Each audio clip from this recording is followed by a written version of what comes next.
আপনারা শুনছেন the dark horse's. আজকের গল্প সুষমা মণ্ডলের লেখা রুদালি। আপনাদের সঙ্গে রয়েছি আমি অমিত। আমি ইন্দ্রাণী। সোনারি ধরতি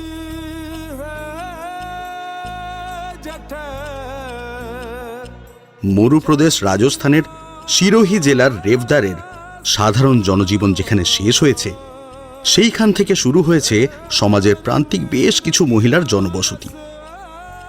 এই জনবসতিতে যে পুরুষ একেবারেই নেই তা নয়, তবে এখানে যে সকল পুরুষেরা জন্মায় অধিকাংশ ক্ষেত্রেই একটা নির্দিষ্ট বয়স পেরিয়ে যাবার পর তারা এখান থেকে চলে যায়। স্বেচ্ছায় চলে যেতে না চাইলে মায়েরা জোর করে তাদের কাজের জন্য অন্য জায়গায় পাঠিয়ে দেয়। এখানকার অকথিত নিয়মই এটা। কেই বা এমন একটা জায়গায় থাকতে চায় যাদের পেট চলে লোকের মৃত্যু হলে? মৃত ব্যক্তির উদ্দেশ্যে বুক চাপড়ে কান্নাই এই সকল মহিলাদের জীবিকা নির্বাহ করার প্রধান পথ। সমাজ এই বিশেষ কাজে যুক্ত প্রান্তিক অন্তজ শ্রেণীর মহিলাদের নাম দিয়েছে রুদালি। এই পাড়ায় কারোর ইটের বাড়ি নেই। কোনো কোনো বাড়ি ত্রিপল বস্তা দিয়ে ঘেরা হলেও বেশিরভাগ বাড়ি মাটির, উপরে শুকনো পাতা দিয়ে ছাউনি করা। গম্বুজাকৃতি এই সব বাড়িগুলো ভিতরে বাইরে মোটামুটি একই রকম দেখতে। ঘরের ভিতরে আসবাব বলতে থাকে একটা ছোট খাটিয়া, একটা কাঠের বাক্স, তাতে ন্যূনতম যেটুকু অলংকার পরিধান করে ওরা সেটুকু জিনিস। ঘরের এই প্রান্ত থেকে ওই প্রান্ত পর্যন্ত টাঙানো থাকে লম্বা দড়ি। সেই দড়িতে কালো রঙের শাড়ি, ব্লাউজ এইসব মেলে দেওয়া থাকে। রঙের অনুপ্রবেশ যে এই সকল মহিলাদের জীবনে একেবারেই হয় না তা নয়, তবে সমস্তটাই হয় অন্যের নজর এড়িয়ে, লুকিয়ে। জীবনে ভালো অনুভূতিগুলো যেন এই পাড়াতে ঢোকার মুখে থমকে গিয়েছে। এই পাড়াতে থেকেও সুখী যেন সকলের থেকে আলাদা। মাত্র 18 এই মেয়েটি যেমন উচ্চস্বরে কাঁদতে পারে, তেমনি উচ্ছ্বসিতভাবে হাসতে পারে। সব দেহকে দেখে তার উদ্দেশ্যে এমন বুক চাপড়ে সুর করে উচ্চস্বরে কাঁদতে পারে যে ও কোনো শবযাত্রায় আসছে জানতে পারলে ওর কান্না দেখার জন্য অনেক দূর দূরান্ত থেকে লোক সমাগম ঘটে। সুখীর মা, বছর 37-এর যমুনা, মাটির চুলায় তরকারি বানাচ্ছে আর চুলার গায়ে রুটি সেঁকে সেটা মাটির পাত্রে রাখছে। সুখী অনেকবার বলেছে চুলার গায়ে রুটি না সেঁকে তরকারি হয়ে যাবার পর রুটি করতে, কিন্তু রাজস্থানের এই শুকনো এলাকায় বহু মধ্যবিত্ত পরিবার যেখানে আলাদাভাবে রুটি করাকে কাঠের অপচয় বলে মনে করে, সেখানে যমুনার মতো প্রান্তিক সমাজের প্রতিনিধির কাছে এটা বিলাসিতা ছাড়া কিছুই নয়। তাই সুখী যতই বলুক না কেন, যমুনা যেমন মাটির চুলার গায়ে রুটি সেঁকে তেমনই সেঁকতে থাকে। এ সুখী, ওঠ না, কটা বাজে দেখেছিস? বেলা গড়িয়ে দুপুর হয়ে গেল, তবু ওই মেয়েটা উল্টে ঘুমাচ্ছে। বলি এ সুখী, এ ভাতার খাকি, উঠবে? অনেকক্ষণ আগেই সুখী উঠে গিয়েছিল, কিন্তু উঠতে ইচ্ছে না করায় ও চুপ করে চোখ বন্ধ করে শুয়েছিল। তবে ওর মা ওর উদ্দেশ্যে গালাগালি করাতে ওর চোখ বন্ধ করে না থেকে ওর লম্বা লম্বা চুল খোপায় জড়িয়ে নিয়ে রাগে কোমরে হাত দিয়ে ওর মায়ের সামনে রেড়ে করে তেড়ে আসে। এই মা, তোকে কতবার বলেছি না, খবরদার আমাকে ভাতার খাকি বলে ডাকবি না। একটা কথা কানে যায় না তোর? কেন ডাকবো না? বেশ ডাকবো। তোর চালাকি আমি বুঝি না ভেবেছিস? সেই কখন থেকে বলছি মা সকলে জল আনতে যাচ্ছে, যা না একটু জল নিয়ে আয়। ঘরে এক ফোঁটাও জল নেই, তখন তো কোনো কথা কানে গেল না তোর। তুই যে কাজ করার ভয় মটকা মেরে পড়ে আছিস সেটা আমি জানি না ভেবেছিস? এই ছোড়ে, বলছি কি হয়েছে রা তোদের মা বেটিতে? তোদের কোন দল তো সেই মালিক সাদের পাড়া থেকেও শোনা যাচ্ছে। বলি সকাল সকাল মা বেটিতে কি বাদালিরা? একবার ঝগড়া শুরু হলে তার মাঝে সুখী সাধারণত থামে না, কিন্তু রুদালি সম্প্রদায়ের প্রধান হীরামতি ঘরে ঢুকলে সম্ভ্রমবশত না চাইলেও ওকে চুপ করে যেতে হয়। যদিও প্রান্তিকে এই মহিলা জনগোষ্ঠী আর্থিক দিক থেকে অনেক পিছিয়ে এবং একটা পরিবারের খাওয়া না হলে অন্যজন খাওয়াবে না, তবুও অন্যান্য জনগোষ্ঠীর প্রধান যেভাবে জনগোষ্ঠীকে নিয়ন্ত্রণ করে, তেমনি মহিলা কেন্দ্রিক এই জনগোষ্ঠী বর্তমানে নিয়ন্ত্রণ করে হীরামতি। হীরামতিকে দেখে যমুনা ব্যস্ত হয়ে চুলার কাছ থেকে সরে গিয়ে ওর কাছে এগিয়ে আসে। আরে আরে ঠাকুরাইনসা, পাধারো পাধারো। সুখী নিজের জায়গায় একইভাবে দাঁড়িয়ে আছে দেখে ও বিরক্ত হয়ে ওঠে। এ সুখী, এসব কি হচ্ছেটা কি? হ্যাঁ, ঠাকুরাইনসাকে বসতে দে।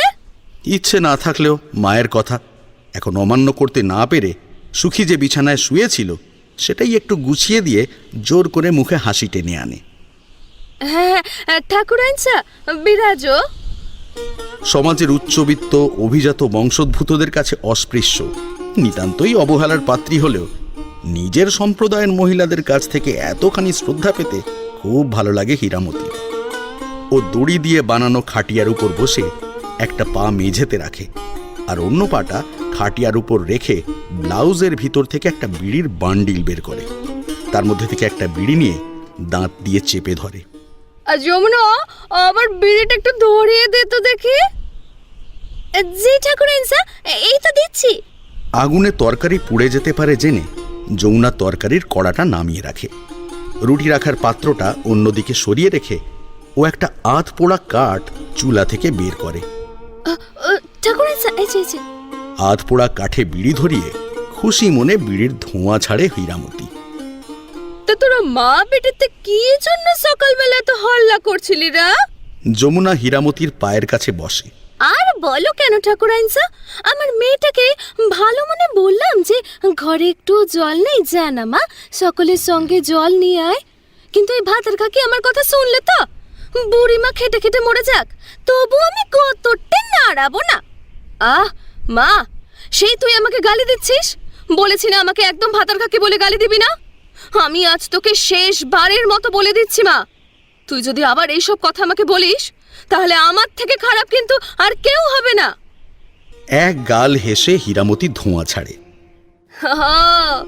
আচ্ছা, এই ব্যাপার।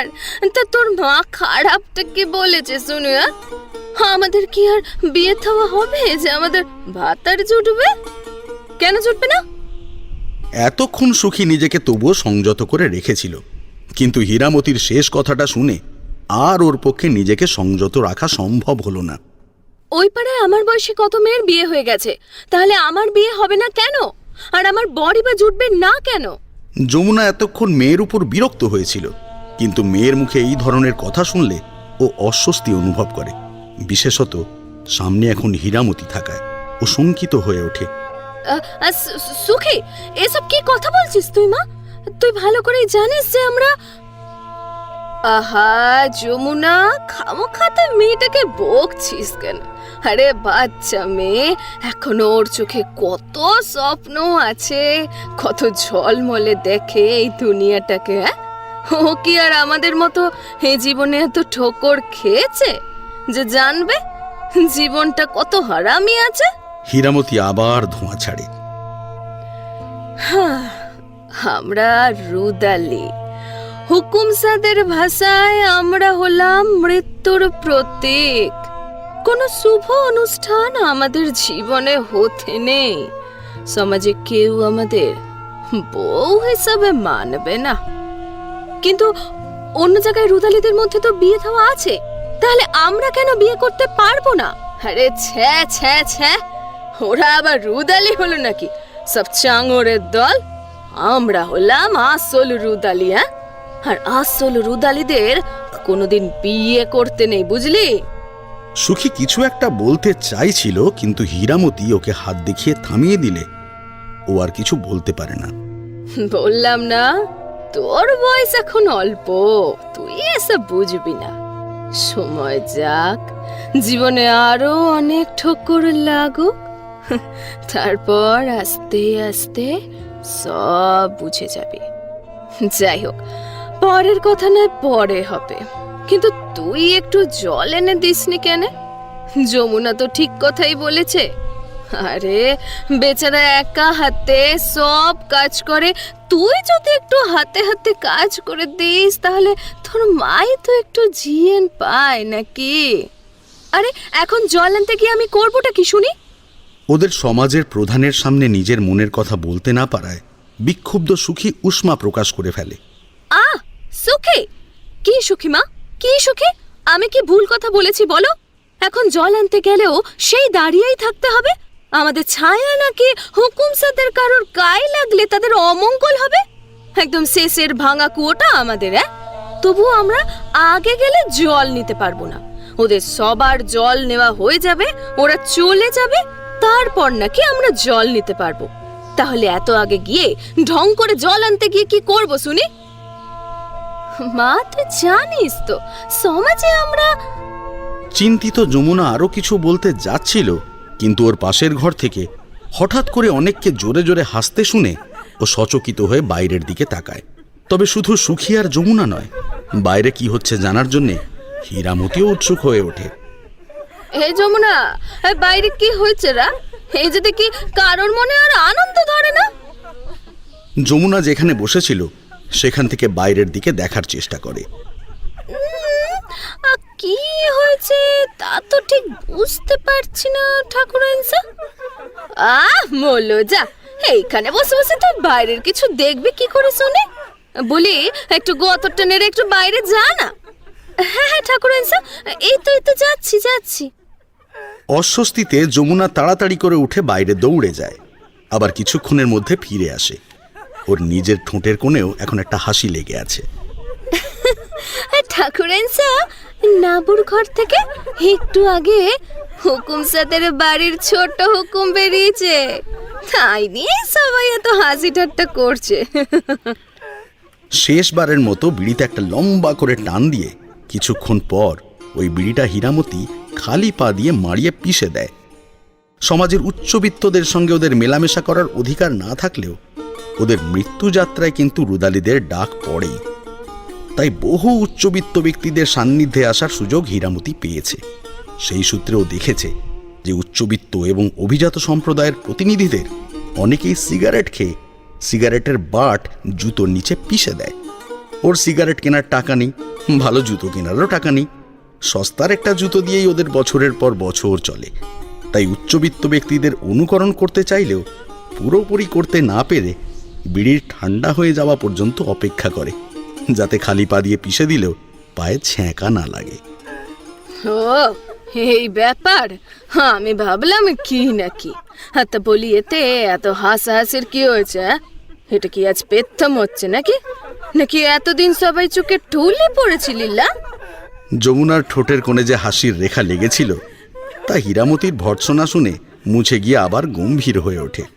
তবে এখনো বাইরে থেকে হাসাহাসির শব্দ হলে হীরামতি নিজের জায়গা থেকে উঠে দরজার কড়িকাঠে দুই হাত রেখে সোজা হয়ে দাঁড়িয়ে চোখ সরু করে হাস্যরত মহিলাদের মুখের দিকে তাকায়। তো হ্যাঁ ছড়িরা, বলি এখানে কি এত রঙ্গ হচ্ছিল যে এত হাসি তামাশা চলছে? এত হাসি ঠাট্টা কিসের রা তোদের? হীরামতির তীক্ষ্ণ বিদ্রুপে সমস্ত হাসাহাসি মুহূর্তে থেমে গিয়ে পরিবেশ একেবারে গুরুগম্ভীর হয়ে ওঠে। আমাদের পাড়া এরকম ভদ্র সমাজের বাবুদের আসতে আজকে প্রথমবার দেখছিস নাকি লা তোরা? আমাদের বিয়ে থাওয়া হয় না। দিনের বেলায় যে বাবুদের আমাদের ছায়া মারাতেও ঘেন্না করে, রাতের বেলায় সেই বাবুদেরই নিজেদের বউকে ছেড়ে আমাদের বিছানায় টেনে না নিলে চলে না। এসব আমার নানির কালেও ছিল, আর আমরা যখন পর নানি হয়ে যাব তখনও চলবে। আর এই নাবু, হ্যাঁ লা মাগি, এত বেলায় তোর ঘরে ছোট্ট মালিকসা কি করছিল জানিস না তুই? ওইসব বড় লোকের বেটাদের, ওরা রাতে শোয়ার আগে অনেক বড় বড় কথা বলতে পারে, কিন্তু একবার তোর পেটে বাচ্চা এসে গেলে না তোর বাচ্চার দায়িত্ব নেবে, আর না কাল কোনো লজ্জা হলে তোর পাশে এসে দাঁড়াবে। এত ছোট মালিকসা কাল রাতে অনেক মাল খেয়ে এসেছিল, তাই তো ওনার ঘুম ভাঙতে আজ একটু বেলা হয়ে গেল। হীরামতি হাত উঁচু করলে নাবু আর বাক্যটা পূরণ করতে পারে না। থাক, অনেক কথা হয়েছে, অনেক হাসাহাসিও হয়েছে। এবার কান্নার জন্য তৈরি হ। আমার কাছে খবর এসেছে অজয় মালিক স্যার বাবা যোগদীপ মালিক স্যার অবস্থা ভালো নয়। আজকেই হয়তো বুড়ো মরে যেতে পারে।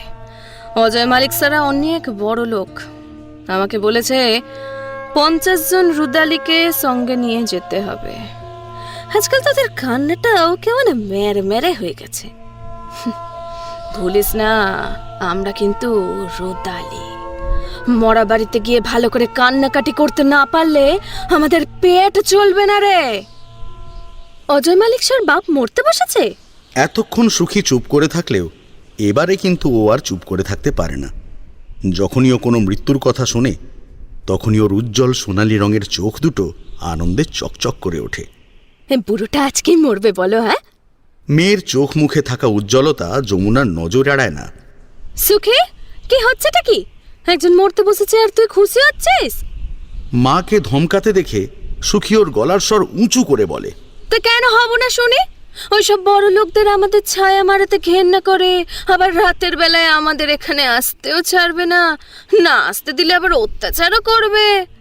চারিদিকে ভয়ার্ত দৃষ্টিতে এক ঝলক তাকিয়ে যমুনা ওর মেয়ের মুখ বন্ধ করে দেয়। সুখী, চুপ কর মা, কে কোথা থেকে শুনে নেবে?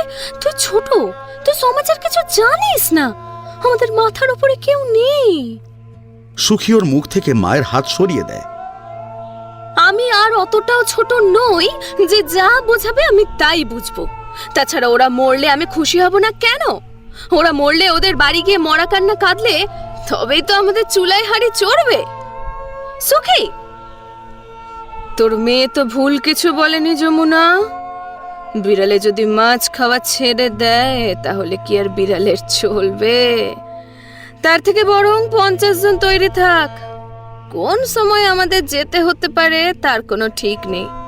আর হ্যাঁ, একটা ভালো কথা, এটা সুখী বাদে সকলকেই আমি বলছি, তোরা ভুলে যাচ্ছিস যে মরা বাড়িতে কেঁদে আমাদের পেট চলে। যে যত ভালো কাঁদতে পারবে মালিক সাদের বাড়ি থেকে তার তত বেশি ডাক পড়বে। সুখীর মুখ যেমনই চলুক না কেন, কাজে কিন্তু ও 1 নম্বর। তাই যারা রুদালিদের খোঁজ করে তারা আগেই ওইটুকু মেয়েটার খোঁজ করে, তারপরে বাকি সকলেরা। কথাটা কিন্তু আমি প্রতিবার বলবো না, মনে থাকে যেন। আর এক মুহূর্ত দেরি না করে হীরামতি ওই জায়গা থেকে বেরিয়ে যায়। সমাজের প্রান্তিকেই মহিলাদের জীবনে সুখ, হাসি, আনন্দের অনুপ্রবেশ এতটাই কম ঘটে যে ওরা সামান্য একটু কারণ পেলেও হাসি, ঠাট্টা, আনন্দ, মস্করা করার জন্য মুখিয়ে থাকে। তাই নুবার ঘরে উচ্চবিত্ত সম্প্রদায়ের প্রতিনিধি ভূপেন্দ্র আসায় এবং এত বেলা পর্যন্ত থাকায় এই নিয়ে সকলে হাসি ঠাট্টা করছিল। নুবা নিজেও এই তামাশার আসরে সক্রিয়ভাবে অংশগ্রহণ করেছিল। কিন্তু হীরামতির তিরস্কার শুনে উপস্থিত সকলেই গম্ভীর হয়ে ওঠে। মৃতদেহের উদ্দেশ্যে তীব্রভাবে বুক ফাটা কান্নাকাটি করার পাশাপাশি রুদালিরা 2-4টে শুকনো ডালপালা সংগ্রহ করে আনে। কেউ বা 1-2 ছাগল প্রতিপালন করে, কেউ কেউ উপস্ত্রীর ভূমিকা পালন করেও কিছু অর্থ সংগ্রহ করে বটে। কিন্তু সেই সব উপজীবিকা, রুদালিদের মূল কাজটাই যদি ওদের হাতছাড়া হয়ে যায় তাহলে না খেতে পেয়ে ওরা মারা যাওয়ার উপক্রম হবে। কিরে, ঠাকুরাঞ্চার কথায় সবাই ভয়ে পড়ে গেলি নাকি? পায়ের কাছে একটা কঞ্চি পড়েছিল। সুখী সেটাই বিড়ির মতো ঠোঁটে চেপে ধরে হীরামতির অনুকরণ করে দাঁড়ায়। এই ছড়ি, আর তোদের বলেছি না কাজের সময় কাজ হবে, মজার সময় মজা। এতক্ষণে মনে হয় সব বড় লোকের বেটিদের জল আনা হয়ে গেছে। চ, জল আনতে যাই। আজ আমাদের অনেক কাজ আছে। বুড়ো কখন মরবে তার নেই ঠিক। সুর করে বুক চাপড়ে কাঁদতে হবে। আমাদের দেখতে অনেক বড় বড় লোক আসবে। নে নে নে নে, অনেক দেরি হয়ে যাবে, চ যাওয়া যাক। এই মেয়েটি যে কখন কোন মেজাজে থাকে তা কেউ জানে না। একটু আগে ওদের বিরুদ্ধে হওয়া অন্যায়ের বিরুদ্ধে কথা বলছিল, আর এখনই মজা করছে। তবে হীরামতিকে চিৎকার করতে শুনে এতক্ষণ পরিবেশটা যেমন গুরুগম্ভীর হয়েছিল, এখন সুখীর কথা বলার ধরন শুনে আবার সকলের মুখে হাসি ফুটে ওঠে। তবে খুব বেশি আনন্দ করতে এখন কেউ চায় না। আজকে কখন যে চিৎকার করে কাঁদতে হবে তার তো ঠিক নেই। সেই অনুযায়ী এখন থেকেই সকলে মনে মনে নিজেদের প্রস্তুত করে নিচ্ছে। মাথায় অনেকগুলো মাটির হাঁড়ি একটার পর একটা থরে থরে সাজিয়ে সুখী আর ওর বয়সী 12 জন মেয়ে প্রায় 3 কিলোমিটার দূরে জল আনতে যায়। নিত্য প্রয়োজনীয় জিনিসপত্রের জন্য সুখীদের মতো এই এলাকার সকলকেই প্রতি মুহূর্তে লড়াই করতে না হলেও জলের সমস্যা ধনী দরিদ্র নির্বিশেষে এখানে সকলকেই সম্মুখীন হতে হয়। 10-12টা কুয়ো পরপর আছে। বৃত্তের ভিত্তিতে সেই কুয়ো থেকে জল তোলা হয়। তার মধ্যে একেবারে শেষের ছোট ভাঙা কুয়ো বরাদ্দ সুখীদের জন্য। রুদালিরা এর আগে বহুবার নিজেদের স্বল্প সামর্থ্য দিয়েই কুয়োটা ঠিক করার চেষ্টা করেছে, কিন্তু যতবার ওরা ঠিক করেছে ততবারই রাত গড়াতে না গড়াতে দেখেছে কেউ বা কারা কুয়ো আবার ভেঙে দিয়েছে। তখন থেকে ওরা আর অযথা টাকা নষ্ট করে মেরামতি করার চেষ্টা করে না, বরং ওটা যা আছে যেমন আছে তেমন ভাবেই ব্যবহার করে। জল নিতে আসার সময় সুখী দূর থেকে দেখে উচ্চবিত্তরা যে কুয়ো থেকে জল নিয়ে যায় সেই কুয়ো থেকে এখনো জল ভরা হচ্ছে। এই এলাকার উচ্চবিত্ত, অভিজাত, রক্ষণশীল, প্রভাবশালী পরিবারের অধিকাংশ নারীরা এখনো সেভাবে বাড়ির বাইরে বের না হওয়ায় বাইরের প্রায় সমস্ত কাজ পরিচারিকারাই করে। দুর্বল ব্যক্তি ক্ষমতাধর ব্যক্তিদের সান্নিধ্যে এলে যেমন অধিকাংশ ক্ষেত্রে অনেক বেশি পরিমাণে অত্যাচারী হয়ে ওঠে, ঠিক তেমনি অর্থনৈতিক দিক থেকে এই সকল পরিচারিকাদের সঙ্গে রুদালিদের খুব বেশি পার্থক্য না থাকলেও ওদের প্রতি অধিকাংশ পরিচারিকার ব্যবহার আরও খারাপ হয়, আরও রূঢ় হয়। ওদের দেখে সুখী দূর থেকেই ওর মাথায় থাকা মাটির হাঁড়িগুলো নামিয়ে দেয়। অন্য কোনো দিন হলে সুখীকে কেউ কিছু বললে ও তার পাল্টা জবাব দিয়ে দিত, কিন্তু আজ আর ওর একেবারেই সেসব করতে ইচ্ছে করে না। কে রে সুখী, তুই এখানে হাড়ি নামিয়ে দিলে যে মারা? সুখীর আসই সব বন্ধু লীলা অবাক হয়ে প্রশ্ন করলে সুখী বিরক্ত হয়ে মুখ বাঁকায়। দেখছিস না সব বড় লোকের গিন্নিরা এখানে এখনো আছে। এরপর আমি সহ্য করতে না পেরে দু চারটা কথা বলে দেবো, ঝগড়া হবে, আর সেটা মায়ের কানে গেলে মা আবার আমাকে বাড়িতে খ্যাক খ্যাক করবে। তার থেকে বরং বড় লোকের গিন্নিদের জল নেওয়া হয়ে যাক, তারপর আমি আসবো। তুই ততক্ষণ আমার হাঁড়িগুলোতে জল ভরে রাখিস। আচ্ছা, এই বড় লোকের গিন্নিরা আছে বলে যাচ্ছিস, নাকি অন্য কোনো কারণ আছে রে? অন্য কারণ? অন্য কিছু আবার কি কি হবে শুনে? অন্য আবার কি কারণ? আমি তো দেখলাম রাস্তায় শ্যাম বাঁশি নিয়ে দাঁড়িয়ে আছে, তাই আমাদের রাধা যাওয়ার জন্য ব্যাকুল হয়ে উঠেছে। সরু চোখে সুখী চারিদিকে তাকিয়ে নেয়। লীলা কথাটা বেশ আস্তে বলায় এবং চারপাশে কেউ না থাকায় মেয়েটি স্বস্তির শ্বাস ফেলে। কি জালতা বলছিস তুই? হ্যাঁ, আর আমিও তো কাব্য বুঝি না বাপু। তাহলে কে জ্ঞানবন্ত সেটাও জানিস না বল? লীলাকে আর কিছু বলতে না দিয়ে সুখী ওর মুখটা চেপে ধরে। আরে আরে চুপ চুপ, কি করছিসটা কি তুই? মুখ ছাড়িয়ে নিয়ে লীলা নিজের মাথা থেকে হাঁড়িগুলো নামিয়ে রাখে। হ্যাঁ ঠিক আছে ঠিক আছে, হ্যাঁ বলবো না, কিন্তু আজকে বাঞ্জারাদের যে মেলা হবে সেখান থেকে আমাকে চুড়ি কিনে দিতে হবে। বল কিনে দিবি? আচ্ছা আচ্ছা, দেবো দেবো, তোর যে চুড়ি পছন্দ সেই চুড়ি কিনে দেবো। তুই জল ভরতে আবার ভুলে যাস না যেন। হ্যাঁ, আমি একটু পরেই আসছি। সুখী হাসতে হাসতে বেরিয়ে গেলে লীলা গান ধরে। साम तेरे बंसी पुकारे राधा नाम, लोग करे मेरा को यूं ही बदनाम, को यूं ही बदनाम।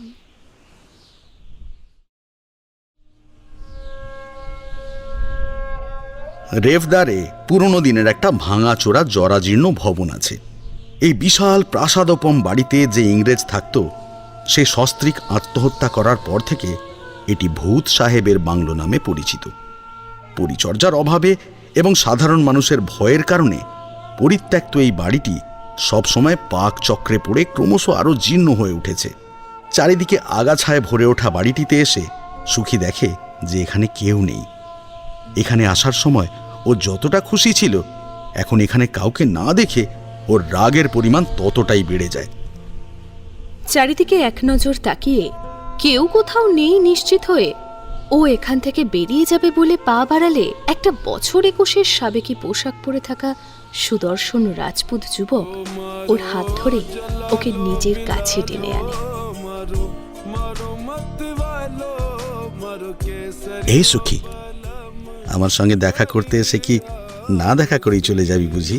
কুমার স্যার, আপনি আমাকে জড়িয়ে ধরেছেন কেন? এসব আপনাকে তো শোভা পায় না। ছাড়ুন আমাকে, ছাড়ুন বলছি। কারোর অভিমান হয়েছে বলে মনে হচ্ছে জানো। আমরা রুদালি, আপনাদের মতো বড় লোকদের উপর অভিমান করা আমাদের শোভা পায় না। তাছাড়া আপনি যে আমাকে জড়িয়ে ধরেছেন, এসব কথা জানাজানি হলে আপনার কলঙ্ক হবে, লোকে আপনার নিন্দে করবে। সুখীকে বাহুবন্ধন থেকে মুক্ত করে জ্ঞানবন্ত মেয়েটির গাঢ় তামাটে মুখ দুই হাত দিয়ে ধরে। ওর উজ্জ্বল সোনালী রঙের চোখের দিকে গভীরভাবে তাকায়। এই সখী, তাকাও আমার দিকে, ভালোভাবে কথা বলবে না আমার সঙ্গে? আরে আমি তো আজ সন্ধেই শহরে চলে যাব, আবার কতদিন পর কলেজের ছুটি পাবো তার ঠিক নেই। তুমি যদি এইভাবে মুখ গম্ভীর করে থাকো তাহলে আমার ভালো লাগে না সোনা। সে তো তুমি যাবেই, তুমি কি আর আমার কথা ভেবে এখানে থাকবে? তোমাকে কত করে বলেছিলাম ওই শহরের কলেজে ভর্তি হইও না, এখানকার কোনো কলেজে ভর্তি হও, কিন্তু তুমি আমার একটাও কথা শুনলে না, সেই দূরের কলেজে ভর্তি হলে। সুখী, সুখী, তুমি তো ভালো করেই জানো যে আমাদের পরিবারের সব ছেলেরাই বাইরে পড়াশোনা করতে যায়। আমার বাবা চান যেন আমি ডক্টর হই, আর আমারও তো সেটাই ইচ্ছা, কিন্তু এখানের কোনো কলেজে ডাক্তারি পড়া যাবে না তো। কিন্তু তোমাকে ডাক্তারি পড়তে হবে তার কি মানে? তুমি তুমি তো অন্য কিছু নিয়েও পড়তে পারতে। হ্যাঁ, এটা ঠিক যে প্রথমে আমারও ডাক্তারি নিয়ে পড়ার কোনো আগ্রহ ছিল না। আসলে আমি তো ইঞ্জিনিয়ার হতে চেয়েছিলাম। মূলত বাবাসার ইচ্ছাতেই আমি ডাক্তারি পড়তে গিয়েছিলাম, কিন্তু এখন আমি এটাকেই ভালোবেসে ফেলেছি গো। তুমি আমাদের গ্রামের অবস্থা তো জানো, আমরা যারা অ্যাফোর্ড করতে পারি তারা চাইলে খুব সহজেই ডাক্তারি ফেসিলিটি পেতে পারি, কিন্তু তোমাদের মতো মানুষেরা যারা দিন এনে দিন খায়, যাদের সামান্য ছোটোখাটো ফেসিলিটির জন্যে যে কিভাবে লড়াই করতে হয় সেটা আমার থেকে ভালো তুমি আরও জানো। দেখো, আমি বেশি কিছু হয়তো করতে পারবো না, কিন্তু ডাক্তারি পড়ে আমার যতটুকু সামর্থ্য হবে সেটুকু দিয়ে অন্তত কিছু মানুষের সাহায্য তো করতে পারবো। এই গ্রামেই জন্ম আমার, এই গ্রামের সকলেই আমার পরিবার। আমার গ্রামের মানুষের প্রতি আমার দায়িত্ব আমাকেই তো পূরণ করতে হবে সুখী। কিন্তু আমার যে ভয় করে জ্ঞান, তোমাকে এত সুন্দর দেখতে, তোমরা বড় লোক, শহরে পড়াশুনো করো, শহরের মেয়েরা কত সুন্দর দেখতে হয়, কত সুন্দর সুন্দর জামা কাপড় পরে, কত ভালো পড়াশুনো করে ওরা, ইংরেজিতে কত সুন্দর কথা বলে, আর আমি না আছে রূপ, না আছে পড়াশুনো, না ভালো করে কথাটা বলতে পারি। তুমি যদি ওদের সঙ্গে থাকতে থাকতে আমাকে ভুলে যাও, যদি আমাকে আর ভালো না বাসো, তাহলে আমার কি হবে জ্ঞান? তোমাকে ছাড়া আমি বাঁচবো কেমন করে? হ্যাঁ, এটা অবশ্য হতে পারে। কি হতে পারে? কি বলছো জ্ঞান? না না না না, দেখো আমরা বড় লোক, আর আমি শহরে পড়াশোনা করতে যাই, আবার আমাকে দেখতেও হ্যান্ডসাম। ওখানে কত সুন্দর সুন্দর মেয়েরা পড়াশোনা করে, কত স্মার্ট হয় ওরা, কত সুন্দর সুন্দর জামা কাপড় পরে, আবার বড় লোকও আছে। তাহলে আমি কেন তোমাকে ভালোবাসতে যাব বলো তো? আমি যদি কোনো সুন্দরী শহরের স্মার্ট মেয়ের সঙ্গে প্রেম করি, বা ধরো তার থেকেও ভালো যদি কারোর সঙ্গে বিয়ে করি, তাহলে তুমি কি করবে? হ্যাঁ, বিয়ে করবে তুমি? অন্যজনকে বিয়ে করবে? প্রথমে সুখীর মুখটা ভীষণ গম্ভীর আর থমথমে হয়ে গেলেও ও রাগে কিছু না বলে এখান থেকে ওঠার জন্য পা বাড়ালেও আবার ফিরে এসে জ্ঞানবন্তর মাথায় থাকা পাগড়ি খুলে ওর চুল টেনে ধরে। বিয়ে করবে না তুমি? শহরে গিয়ে অন্য একটা মেয়েকে বিয়ে করবে? করো না, বিয়ে করো, একবার বিয়ে করে দেখোই না দেখে। তারপরে যদি তোমার আর তোমার বউয়ের খাবারে আমি বিষ মিশিয়ে খাইয়ে না দিয়েছি, তাহলে আমার নামও সুখে নয়। আরে বাবা, লাগছে, উফ। লাগুক, ছাড়ো। লাগুক, সব চুল তুলে দেবো তোমার, তারপর সারা জীবন ওই পাগড়ি আর খুলতে হবে না। পাগড়িটা তুলে জ্ঞানবন্তর হাতে সজোরে দিয়ে সুখী মুখ বাঁকায়। আমাকে ছেড়ে অন্য মেয়েকে বিয়ে করবেন উনি? খবরদার বলছি, ভুল করেও অন্য কোনো মেয়ের দিকে তাকাবে না, একদম বলে দিলাম। তাহলে কিন্তু তোমাদের দুজনকে মেরে তারপর আমি আর আমাদের বাকি রুদালিদের নিয়ে তোমার শোকযাত্রায় কাঁদতে চলে যাব, বলে দিচ্ছি। হ্যাঁ। উফ, কি ভয়ঙ্কর মেয়ে রে বাবা। হ্যাঁ, আমাকে মারার থ্রেট দিচ্ছে। বহু বছর পুরনো এই বাড়ির সিমেন্ট বালি ছুটে যাওয়া মেঝেতে জ্ঞানবন্ত নিজে বসে সুখীকে নিজের কাছে টেনে আনে। সুখী জ্ঞানবন্তের কোলে বসলেও রাগে ও অন্যদিকে মুখ ঘুরিয়ে থাকে। সত্যি ভাগ্য করে একটা গার্লফ্রেন্ড পেয়েছি বটে। এই মেয়ে ভালোবাসার কথা কম বলে আর মরা আর মারার কথা বেশি বলে। কে বলবে এটা এইটুকু মেয়ে একটা? এইটুকু মেয়ে তোমাকে নিজের থেকেও বেশি ভালোবাসি কিনা এখন তো বলবেই। ঠিক আছে, বলো বলো। আজ তো তোমার কাকাশাকে দেখলাম, এমনিতে এমন কথাবার্তা ছিঁড়ি যেন আমরা মানুষই নই। আবার রাতের বেলা ওনারা আমাদের পাড়ায় না আসলে তো হয় না। আজ নাবুর ঘর থেকে তোমার কাকাশা কখন গিয়েছিল জানো জ্ঞান? ব্লাডি সাইকো, রেটলেস জার্ক। কি বলছো ওগুলো তুমি? আসলে ইংরেজি ভাষায় বলা বাক্যটা সুখী না বুঝলেও ওর প্রেমিকের প্রতিক্রিয়া দেখে মোটামুটিও কি ভেবে কথাটা বলতে পারে সেটা সম্পর্কে একটা আন্দাজ করতে পারে। কি বললে তুমি? কিছু না, আমি আজকেই চলে যাব সুখী। আমি শুধুমাত্র তোমার সঙ্গে দেখা করার জন্যে, তোমার সঙ্গে একটু কথা বলার জন্যে আমি সকলের নজর বাঁচিয়ে এখানে এসেছি। আর তুমি তখন থেকে এই কথা সেই কথা বলে যাচ্ছ। এমন জানলে আমি কখনো আসতাম না। আমি কি করব? তুমি তো শহরে বিয়ে করবে, বউ আনবে বলে আমার মাথা খারাপ করে দিয়েছো। সুখী জ্ঞানবন্তের মুখটা শক্ত করে ধরে ওর চোখের গভীরে তাকায়। শোনো, ভালোবাসি তোমায়, খুব ভালোবাসি। তোমার মুখে অন্য কোনো মেয়ের কথা আমি একদম সহ্য করতে পারি না, বুঝেছো? ভালোবাসা কাকে বলে যখন থেকে বুঝেছি তখন থেকে শুধু তোমাকেই ভালোবাসি। তোমাকে ছাড়া আমি বাঁচবো না জ্ঞান, আমি বাঁচবো না, মরে যাব আমি। আমিও তো তোমাকেই ভালোবাসি সুখী, খুব খুব ভালোবাসি। আমাদের এই সমাজ যতই আমাদের আলাদা করার চেষ্টা করুক না কেন, তুমি দেখো আমরা ঠিক এক হবই। আমাকে শুধু একবার ডাক্তারিটা পাশ করে নিজের পায়ে একটু দাঁড়াতে দাও, তারপর আমরা বিয়ে করব, সংসার করব। আমরা খুব ভালো থাকবো গো, খুব ভালো থাকবো আমরা। প্রিয়তম মানুষটির সঙ্গে একসঙ্গে সংসার করার স্বপ্ন মানুষ চোখে দেখে সুখীর উজ্জ্বল সোনালী রঙের চোখ দুটো আরো উজ্জ্বল হয়ে ওঠে। সুখী, আমি তোমার জন্য একটা জিনিস এনেছি। জিনিস? আমার জন্য? কি এনেছো গো? আগে চোখ বন্ধ করো। কি বলো? আগে চোখ বন্ধ করো। হ্যাঁ, বন্ধ। এইবার চোখ খোলো। জ্ঞানবন্ত থামের আড়ালে গিয়ে ওখানে সযত্নে রাখা একটা গোলাপ বের করে সুখীর হাতে দেয়। হাতে গোলাপ দেখে সুখীর মুখ আনন্দে ঝলমল করে ওঠে। সারাক্ষণ কালো শাড়ি পরে থাকো তুমি, অথচ তোমার মতো এত প্রাণবন্ত, এত সুন্দর একটা মেয়েকে উজ্জ্বল রং পরলে কি ভালো লাগে। আমি চাই তোমাকে আরো ভালো কিছু গিফট করতে, কিন্তু হ্যাঁ, সকলের নজর বাঁচিয়ে। জ্ঞানবন্ত আরো কিছু বলতে চাইছিল, কিন্তু তার আগেই সুখী ওর ঠোঁটে চুম্বন করলে ও আর বাক্যটা পূরণ করতে পারে না। তুমি আমাকে যা দাও সেটা যে আর কেউ দিতে পারবে না।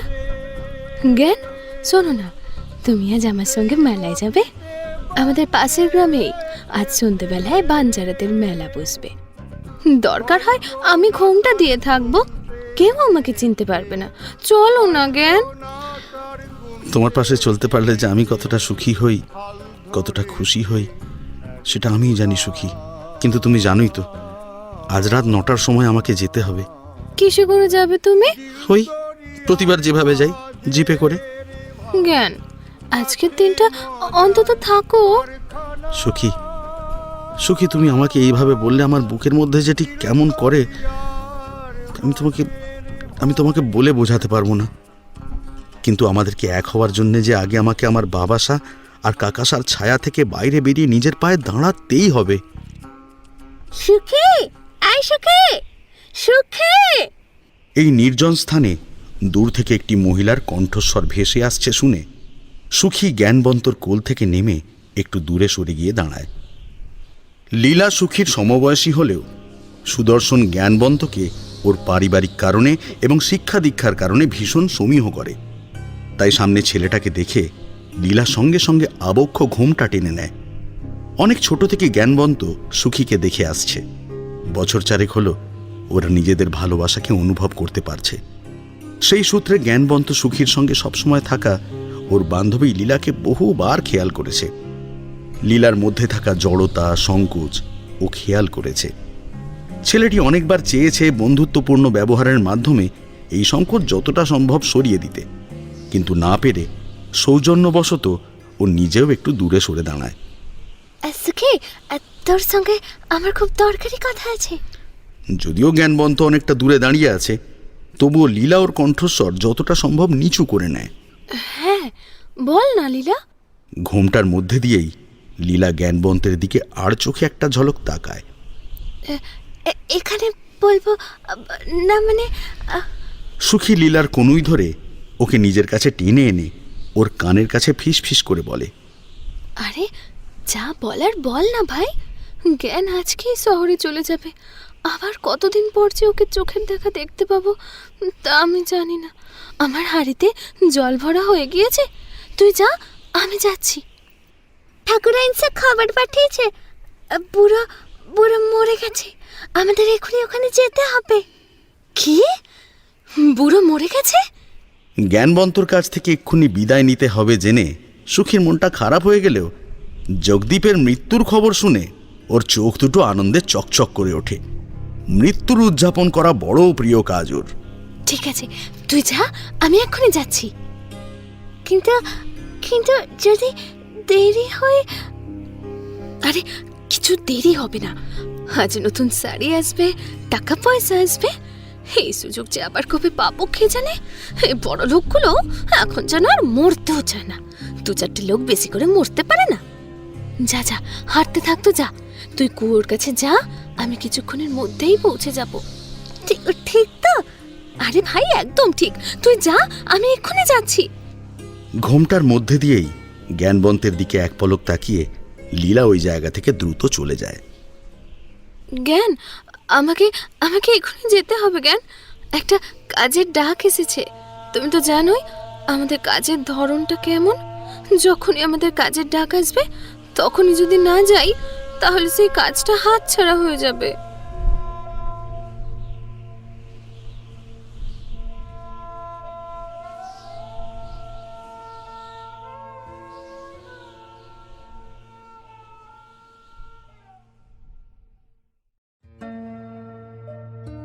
রাজস্থানের এই এলাকায় সমাজে প্রায় সমস্ত অভিজাত ব্যক্তিরা যেখানে রুদালি সম্প্রদায়ের মহিলাদের পছন্দ করে না, সেখানে জ্ঞানবন্ত কিন্তু সুখীকে ভীষণ ভালোবাসে, তার সবটুকু দিয়েই ভালোবাসে।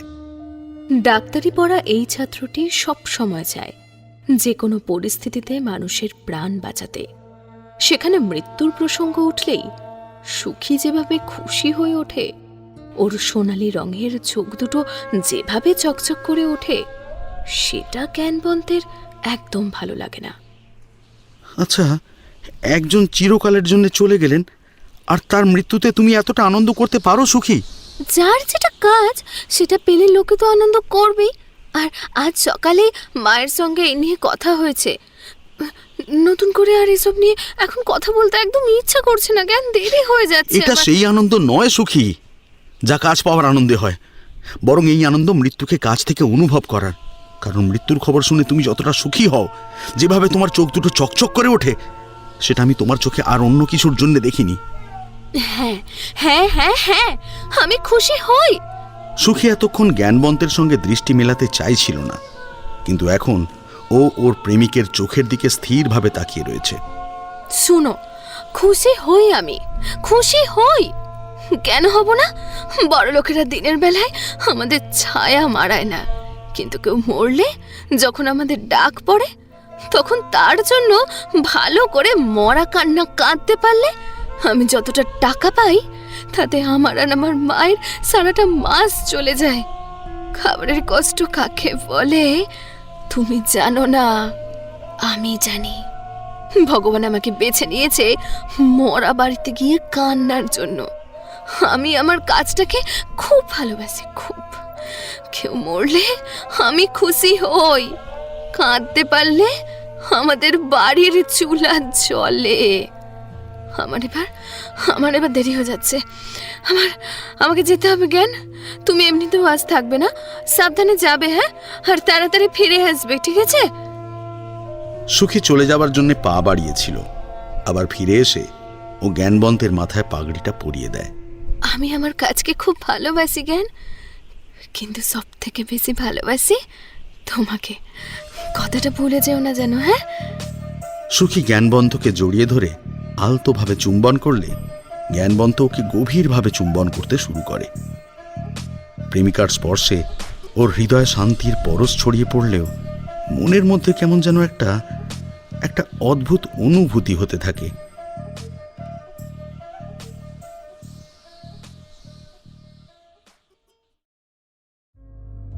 चुंदड़ी ओढ़ाने विरामन कर दी पराई रे। জগদীপ নিজের জীবদ্দশায় যে বিশাল বড় বাড়ি বানিয়েছিল তারই হলঘরে ওর নিষ্প্রাণ দেহ শোয়ানো আছে। আজ এখানে রুদালিরা আসবে শুনে গ্রামের বাচ্চা থেকে বুড়ো সকলে এসেছে। এমনকি উচ্চবিত্ত পরিবারের বহু বধূ, যাদের সকলের সামনে আসার সেভাবে অধিকার নেই, তারাও এসেছে, তবে আবক্ষ ঘুমটা পরিবৃত হয়ে। এই পরিবেশটা ভীষণ প্রিয় সুখীর। এই মুহূর্তটায় ওর নিজেকে কোনো সম্মানীয় ব্যক্তি বলে মনে হয়, যাকে দেখার জন্যে, যার দ্বারা সম্পন্ন হওয়া ঘটনা দেখার জন্যে এত মানুষ ভিড় করে আসে। সকল রুদালি জায়গায় বসে কান্নাকাটির জন্য নিজেদের তৈরি করতে থাকলেও সুখী উচ্চস্বরে কেঁদে ওঠে। সদ্য যুবতী এই মেয়েটা এই মাত্র কয়েক সেকেন্ড আগেও হাসছিল, তাকে এত দ্রুত অনুভূতির পরিবর্তন করতে দেখে, এমন সুর করে উচ্চস্বরে কেঁদে উঠতে দেখে অভিজ্ঞ প্রৌঢ়া রুদালিরা পর্যন্ত হতবাক হয়ে যায়। ঠাকুর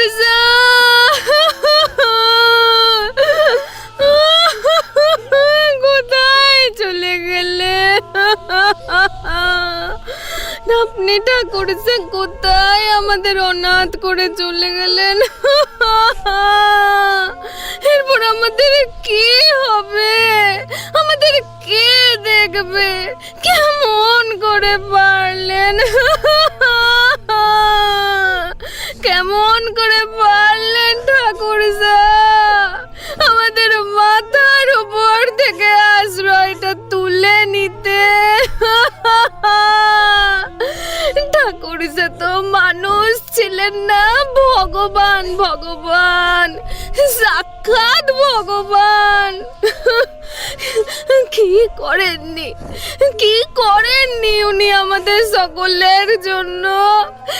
স্কুল খুলে দিলেন, হাসপাতাল খুলে দিলেন। ঠাকুর পাশে লীলা বসেছিল, ও নিজেও কাঁদতে শুরু করেছিল, কিন্তু তার মাঝেই সুখীকে এইভাবে ভুল তথ্য দিয়ে কাঁদতে শুনে ও সুখীকে ঘা দেয়। এই সুখী, এই লোকটা কোনো স্কুল হাসপাতাল খুলে দেয়নি তো?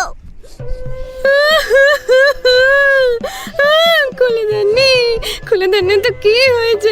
খুলে দেওয়ার কথা তো ভেবেছিলেন। স্কুল হাসপাতাল খুলে কি আর চারটিখানি কথা রে যে চাইলেই পারা যায়? কিন্তু উনি ভেবে তো ছিলেন এই ভাবনাটাই বা কম কিসের? সবাই কি আর এক জীবনে সব পারে রে? নাকি পারা সম্ভব? আর স্কুল হাসপাতালটাই কি শেষ কথা রে? আমাদের এই গরম জায়গায় আমাদের ওই পুকুর ঘাট করে দিল, কত মানুষের প্রাণ বাঁচালেন উনি।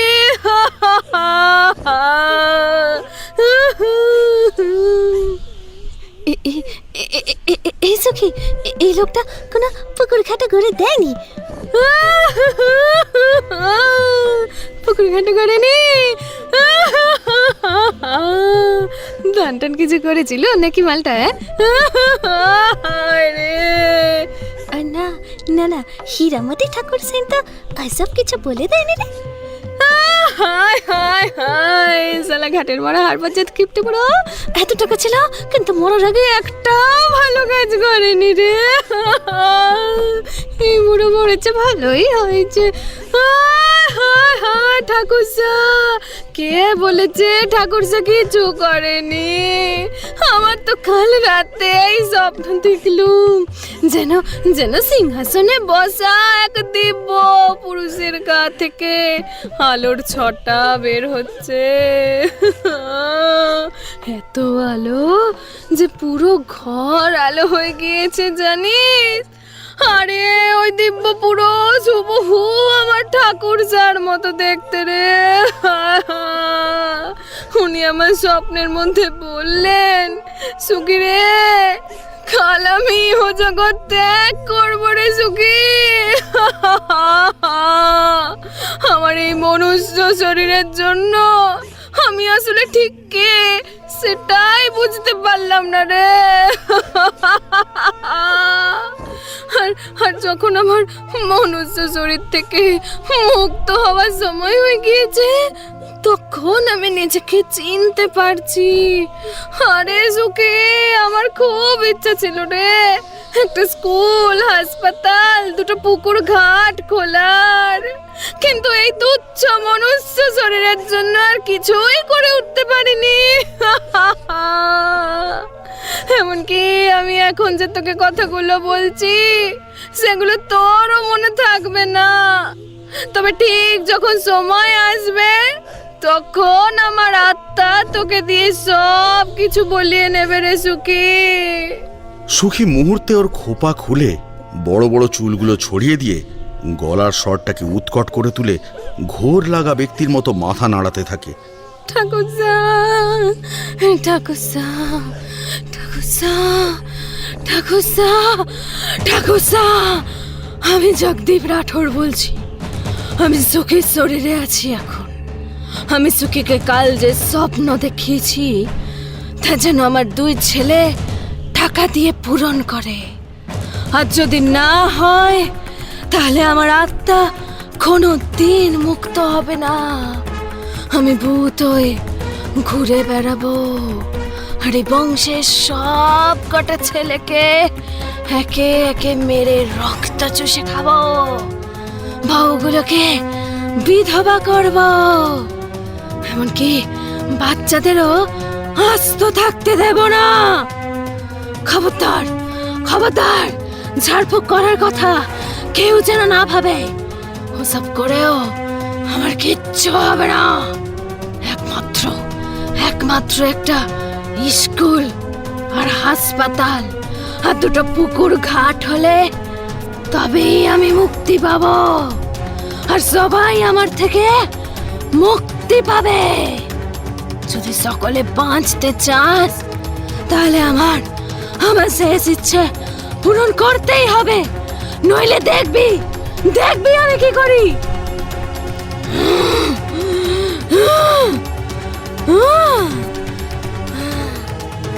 যারা যারা মৃতদেহ দেখতে এসেছিল এবং রুদালিদের কান্না দেখতে এসেছিল, তারা সুখীর এই রূপ দেখে ভয়ে পিছিয়ে গিয়ে হাত জোড় করে ঈশ্বরকে ডাকতে থাকে।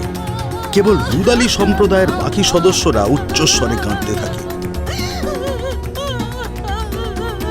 ওরা ভালো করেই জানে যে সুখী নাটক করছে, একটু পর উঠে ও আবার কাঁদতে থাকবে, তাই ওরা আর কেউ নিজেদের কাজে বিরতি দেয় না। কাজের মাঝে হঠাৎ করে সুখীর করা অভিনয়কে হীরামতি প্রথমে ভালোভাবে নেয়নি। ও ভেবেছিল এই বাড়ি থেকে বের হওয়ার পর সুখীকে অনেক কথা শোনাবে, এমনকি মেয়েটাকে শিক্ষা দিতে পরের বার ওদের জন্য কান্নাকাটি করার যখন ডাক আসবে তখন তাতে ওকে নেবেও না। কিন্তু চিরাচরিত প্রথা অনুযায়ী ওদের বাসি রুটি এবং পেঁয়াজের টুকরো খেতে দেওয়ার বদলে যখন সুখীর শরীরে জগদীপের আত্মা প্রবেশ করেছিল ভেবে ওদের প্রত্যেককে জগদীপের বাড়ির লোকেরা মৃত জগদীপের পছন্দের বিভিন্ন রকম সুস্বাদু পদ রান্না করে খাওয়ার সঙ্গে প্রত্যেকের জন্য একটা করে কালো রঙের শাড়ি উপহার দেয়, তখন হীরামতির রাগ মুহূর্তে উবে যায়।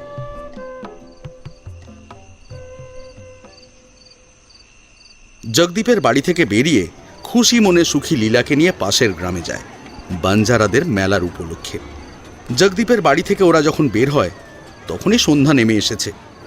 সারাদিনের ধকলের পর, বিশেষত সঙ্গে নতুন শাড়ি থাকায় লীলা প্রথমে মেলায় যেতে রাজি হয়নি, কিন্তু সুখীর সঙ্গে পেরে না উঠে ওকে সঙ্গে যেতেই হয়। চলিলা, আমরা চুরির ওদিকটায় যাই। তোকে সকালে বলেছিলাম না চুড়ি কিনে দেব। সেই সকালে লীলা একবার কথার ছলে চুড়ি কিনে দেওয়ার কথা বলেছিল, সেটা যে এখনো সুখীর মনে আছে এটা ভেবে লীলা বেশ আশ্চর্য হয়ে যায়। তোর এখনো মনে আছে সুখী? সুখে কখনো কথা দিয়ে কথার খেলাপ করে না। নে নে, কি চুড়ি কিনবি তুই? চল চল চল। হ্যাঁ রে সুখী, তুই কৌটার মধ্যে কি লুকিয়ে রেখেছিস রা? তখন একবার দেখেছিলাম, ওটা কি রে? মৃত ব্যক্তির উদ্দেশ্যে বুক চাপড়ে কান্নাকাটি করার পর মৃতের পরিবারের তরফ থেকে যে টাকা দেওয়া হয় সেটা নিয়ে ওরা কালো রং করা অ্যালুমিনিয়ামের ছোট্ট কৌটোর মধ্যে রাখে। প্রত্যেকের কাছেই এমন একটা করে কৌটো থাকে। সুখী ওর শাড়ির আড়ালে কৌশলে লুকিয়ে রাখা কৌটোটা বের করে লীলার চোখের সামনে ধরে। দেখবি? দাঁড়া, দেখাচ্ছি। চারদিকে এক ঝলক তাকিয়ে নিয়ে সুখী কৌটো খুলে তার মধ্যে রাখা জ্ঞানবন্তের দেওয়া গোলাপ ফুলটা বের করে। এটা এটা এটা কি রে সুখী? আরে বুঝতে পারছিস না? গোলাপ গোলাপ। একে ইংরেজিতে কি বলে জানিস? রোজ। রোজ? দোষ, তুই মূর্খ, সবসময় মূর্খই থেকে গেলি। বলেছি না উচ্চারণ স্পষ্ট করবি। এটাকে বলে রোজ, রোজ রোজ বলে এটাকে। হ্যাঁ, হলো, তুই বুঝেছিস তো, তাতেই হবে। কিন্তু কথা হলো, তোকে গোলাপটা কে দিলে সুখী? এটা তুই কখন নিলে? কে আবার দেবে? জ্ঞান দিয়েছে। কিন্তু কিন্তু কিন্তু তুই গোলাপ ফুলটা কোথায় রাখবে? এটা তো লাল গোলাপ, আর আমাদের সমাজে কালো ছাড়া তো কোনো রং সঙ্গে রাখতে দেয় না। তাহলে তাহলে তুই কি করবি? হ্যাঁ, রাখতে দেয় না, সব নাটক আর কি। ভিতরে ভিতরে কত কিছু হয়, আর বাইরে শুধু ন্যাকামি। ছাত্র বিরক্তিতে সুখী গোলাপ ফুলটা হাতে নিয়ে কৌটোটা শাড়ির ভিতরে ঢুকিয়ে নেয়। আমিও তো সমাজ ফমাজ জানি না বাপু, আমি শুধু এটা জানি যে এটা আমাকে আমার জ্ঞান দিয়েছে, আর আমি এটা আমার চুলে লাগাবই। আর কথা না বাড়িয়ে সুখী ওর লম্বা চুল একপাশে করে গোলাপ ফুলটা লাগিয়ে নেয়। চরে চ, তুই কোন রঙের চুড়ি কিনবি? চল, তুই চুড়ি কিনবি আর আমি চূড়া কিনবো। তুই চূড়া কিনবি? কিন্তু চূড়া তো তারা পরে যাদের বিয়ে হয়ে গিয়েছে। আরে আজ বিয়ে হয়নি তো কি হয়েছে, কালকে হবে। আমি আগে থেকে সব একটু একটু করে কিনে রাখবো। কিন্তু সুখী, আমরা তো রুদালি, আমাদের সমাজে এমনিতে তো বিয়ের মতো কোনো শুভ অনুষ্ঠান হয় না। তার উপর ওরা মালিকসা, আর কত বড় লোক। কি করে তোরা? আমি জানি না, কিচ্ছু জানি না। সুখী লীলার কথা শেষ হতে না দিয়ে চাপা স্বরে গর্জে ওঠে। আমি শুধু এটুকুই জানি যে জ্ঞান বলেছে ও ডাক্তারি পড়া শেষ করে নিজের পায়ে দাঁড়িয়ে আমাকে বিয়ে করবে। ব্যাস, এটুকুই আমার কাছে যথেষ্ট। জ্ঞানের থেকে বেশি সত্যি আমার কাছে আর কিচ্ছু নেই। এত ভালোবাসিস তুই জ্ঞানকে? হ্যাঁ, বাসি তো, আমি খুব ভালোবাসি। আমি আমার সবটুকু জুড়ে শুধু ওই আছে। ওকে ছাড়া একদম বাঁচবো না আমি। নে রে, চল চল চল, রাত হয়ে যাচ্ছে, চল তো। এখনো তোর চুড়ি আর আমার চূড়া কিনতে বাকি, কিন্তু তার আগে একবার পুরো মেলায় ঘুরে নেব। চল। হ্যাঁ, চ। আচ্ছা সুখী, ওই দিকটা দেখ তো, ট্রেন লাইন আছে না রে? সবাই ওই দিকে ছুটে যাচ্ছে মনে হচ্ছে। কেন, কি হয়েছে বলতো? আরে অত ভেবে কি লাভ, কাউকে জিজ্ঞেস কর না। জিজ্ঞেস করবো, কিন্তু কে বলবে না বলবে। আরে ধুর শালা, তোর সব কিছুতেই শুধু ভয়। দাঁড়া, আমি জিজ্ঞাসা করছি। কাকা, ও ও কাকা, বলি ওদিকে কি হয়েছে গো? সবাই ওদিক মানে ছুটে যাচ্ছে কেন? আরে আরে ট্রেন লাইনে ফাটল ছিল রে, একটা ট্রেন গাড়ি লাইন থেকে বেরিয়ে গেছে, খুব বড় অ্যাক্সিডেন্ট হয়েছে একটা। বড় অ্যাক্সিডেন্ট হয়েছে? মৃত্যুর গন্ধ যেন সুখীর নাকে ঝাপটা দেয়। আনন্দে ওর উজ্জ্বল সোনালী রঙের চোখ দুটো চকচক করে ওঠে। তাহলে অনেক লোক মরে গেছে বলো?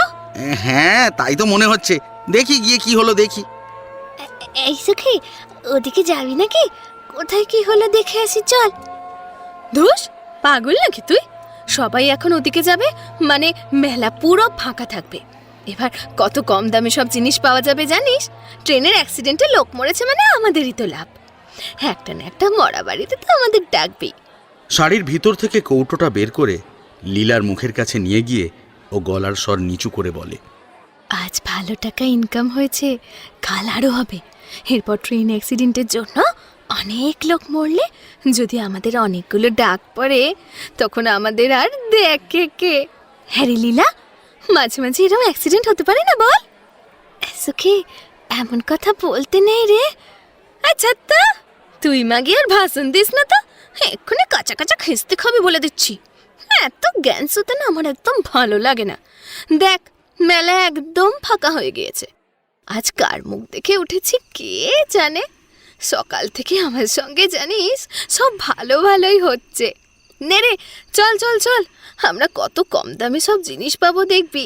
চ চ চ।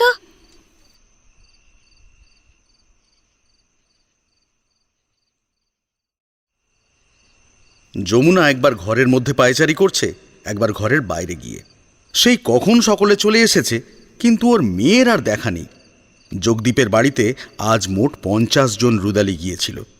মোটামুটি সব বাড়ি থেকে মূলত একজন করে যাওয়ায় এবং কাঁদতে পারার দক্ষতার কারণে এই বয়সেই হীরামতির পর সব থেকে বেশি টাকা সুখী পাওয়ায় যমুনা রুদালিদের চিরাচরিত কাজটা যতখানি সম্ভব কম করে দিয়েছে।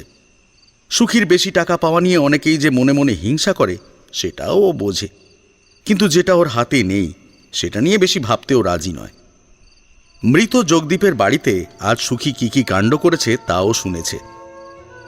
মেয়েটাকে ও কতবার করে বলে সকলে যেভাবে থাকে সেইভাবে থাকতে, কিন্তু সুখী যদি একটিবারও ওর কথা কানে তোলে।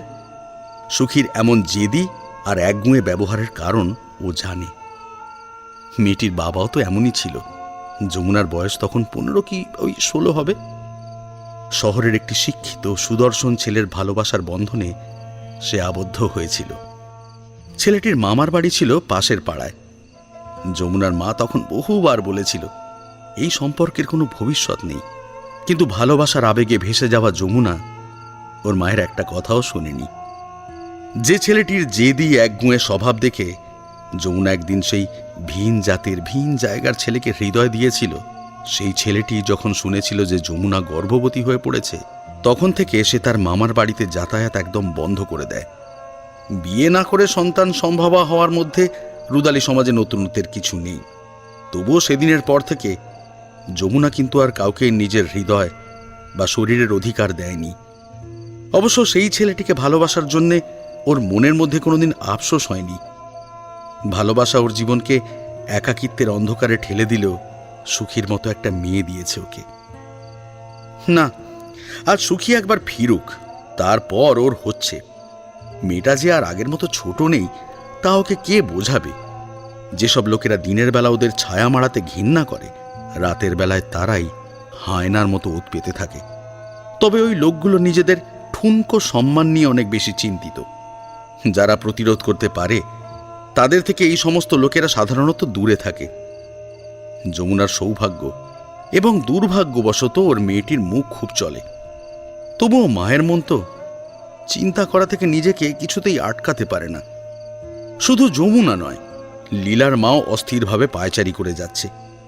এর মধ্যে 2-3 বার খোঁজ করে গিয়েছে সুখীরা ফিরেছে কিনা। সরাসরি না বললেও লীলার মা আকার ইঙ্গিতে বুঝিয়েছে যে লীলার স্বভাব অনেকখানি বদলে যাচ্ছে এবং তার জন্যে প্রত্যক্ষভাবে দায়ী সুখী। মা, থালা বের কর, তাড়াতাড়ি থালা বের কর। দেখ তোর জন্য মেলা থেকে কি নিয়ে এসেছি। খাবারের পাত্র আনার বদলে যমুনা রেগে ওর মেয়ের কাছে এগিয়ে আসে। এর আগে এমনিতেই রাগে ওর মুখ লাল হয়েছিল, হ্যারিকেনের আলোয় এখন তা আরো অনেক বেশি লাল দেখাচ্ছে। কটা বাজে সুখে? এটা একটা ফেরার সময় হলো? আরে ঘরেই তো নেই, কটা বাজে কি করে বলি বলতো মা? যমুনা খাবারের পাত্র এগিয়ে দেবে না বুঝতে পেরে সুখী নিজেই একটা থালা বের করে এনে তাতে ডাল বাটি চুরমা ঢালে। একবার খেয়ে দেখ কি জিনিস, আমার এত ভালো লেগেছে না, তোর জন্যও নিয়ে এসেছি। নে নে, দেরি করিস না, গরম গরম খেয়ে নে, ঠান্ডা হয়ে গেলে আর ভালো লাগবে না। সুখী, আমি একটা কথা বলে দিচ্ছি তোকে, তোর কথা শুনতে ভালো লাগছে না মা। সারাদিনে অনেক ধকল গেছে, এখন আমার খুব টায়ার্ড লাগছে। কি কি লাগছে তোর? টায়ার্ড টায়ার্ড, হ্যাঁ তুই বুঝবি না। শোন না মা, খাবারটা তাড়াতাড়ি খেয়ে নে, এত ভালো খাবার ঠান্ডা হয়ে গেলে একদম ভালো লাগবে না। জানিস মা, আজ মেলায় গিয়েছিলাম, ওখানে ওদিকে শুনলাম একটা ট্রেন গাড়ির অ্যাক্সিডেন্ট হয়েছে। অনেক বড় অ্যাক্সিডেন্ট হলে অনেক লোক মরে যাবে বল, তাহলে আমাদের কাজের জন্য অনেকগুলো ডাক আসতে পারে, তাই না? সুখী, তোকে কতবার বলেছি না, মৃত্যু খুশি হওয়ার মতন কোনো ঘটনা নয়, এখানে আনন্দ করতে নেই। আরে বাকি সব বাদ দে তো, কিন্তু এই যে মেলা থেকে এত কিছু কিনে আনলাম, সবকিছু কিন্তু ওই মরার কান্নার টাকায় হয়েছে। হে, যে যতই বলুক না কেন, লোকে মরলে আমি খুশি হবই, আর হাসতে হাসতে গিয়ে আমি কান্নাকাটি করে টাকাও নিয়ে আসবো, সে তুই খারাপ ভালো যাই বলিস না কেন। ওদের এলাকায় ঢোকার আগে সুখী চুল থেকে খুলে রাখা গোলাপ ফুলটা কৌটোর মধ্যে লুকিয়ে রেখেছিল। সেই গোলাপটা কৌটোর ভেতর থেকে বের করে অত্যন্ত যত্ন করে সেটাকে মাথার কাছে বালিশের পাশে রাখে। তারপর মেলা থেকে কেনা কিছু ছোটোখাটো জিনিস, জগদীপের বাড়ি থেকে দেওয়া কালো রঙের শাড়ি বিছানার উপর ছড়িয়ে রাখে। সুখীর আনা অন্যান্য জিনিসের সঙ্গে যে এই জিনিসের বিস্তর পার্থক্য আছে তা যমুনার মাতৃহৃদয়ে খুব সহজেই ধরা পড়ে। ওটা কি সুখী? কি মা? এতক্ষণ অত্যন্ত স্বাভাবিকভাবে সুখী কথা বললেও মায়ের স্বরে কাঠিন্য অনুভব করে ওর স্বর জড়িয়ে যায়। মেয়ের কথার কোনো উত্তর না দিয়ে যমুনা গোলাপ ফুলটা বের করে। কি এটা? গোলাপ তোকে কে দিল? যমুনার হাত থেকে দ্রুত গতিতে গোলাপ ফুলটা কেড়ে নিয়ে সেটাকে আবার কৌটোর মধ্যে ঢুকিয়ে নেয় সুখী। কে দেবে? কে আবার দেবে? আমি মেলা থেকে কিনেছি এটা। না, তুই এটা মেলা থেকে কিনিস নি সুখী। মেলা থেকে কিনলে বাকিগুলোর থেকে এটাকে আলাদাভাবে এত যত্ন করে রাখতিস না। সুখী, সত্যি কথা বল বলছি, কে তোকে এটা দিয়েছে? সত্যি করে বল সুখী। মা মা জ্ঞান দিয়েছে, জ্ঞান আমাকে এটা দিয়েছে। এবার শান্তি হয়েছে তো তোর? জ্ঞান? জ্ঞানকে? আমি কি জ্ঞানকে চিনি?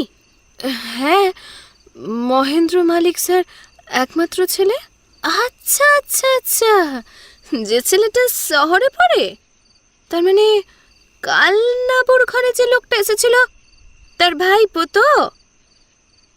হ্যাঁ, কিন্তু জ্ঞান সকলের মতো নয় মা, ও খুব ভালো ছেলে। ভালো মন্দের বিচার আমি তোর কাছে শিখতে যাব না সুখী। আমি শুধু এটুকু জানি, ওই ছেলেটা বড় লোক, শহরে পড়ে, আর এইসব ছেলেরা কখনোই ভালো হয় না। মা, তুই যাকে ভালোবেসেছিলি, যার রক্ত আমার শরীরে বইছে, সে বড় লোক বলে আর শহরে থাকতো বলে এটা নয় যে সব শহরে থাকা বড় লোক ছেলেরা খারাপ হবে। তুই ভুল লোককে ভালোবেসেছিলি মা। জ্ঞানকে আমি অনেক বছর ধরে চিনি, অনেক বছর ধরে আমি ওকে ভালোবাসি। আমরা রুদালি বলে ও আমাকে ঘেন্না করে না বা ব্যবহারও করে না, বরং ও যে আমাকে কতটা ভালোবাসে তা ওর প্রতিটি ছোঁয়ায়, প্রতিটি কথায় আমি বুঝতে পারি মা। মা, বিশ্বাস কর আমায়। আমার অল্প বয়স বলে এটা নয় যে আমি লোক চিনি না বা এই সমাজকে আমি চিনি না, তা নয়। তুই আর জ্ঞান ছাড়া আমার আর কেউ নেই তো। মেনে নে না মা, জ্ঞানকে মেনে নে। আমি ওকে পেলে, ওর ভালোবাসা পেলে আর কিচ্ছু চাই না। ও তো শহরে পড়তে চলে গেছে, ও একবার ফিরুক, তখন তোর সঙ্গে ওর আলাপ করিয়ে দেবো, কেমন? তারপরও ভালো না মন্দ তুই নিজেই সিদ্ধান্ত নিস। সুখী, এই সুখী। মায়ের সঙ্গে কথা বলতে বলতে সুখীর কণ্ঠস্বর ভারী হয়ে এসেছিল। জানলা থেকে ভেসে আসা লীলার কণ্ঠস্বর শুনে ও গলা খাঁকারি করে যতটা সম্ভব শান্তভাবে জানলার কাছে এগিয়ে যায়। কি হয়েছে রে লীলা? তুই কি আমার কাছে কিছু ফেলে গিয়েছিস? না না, আমি কিছু ফেলে যাইনি।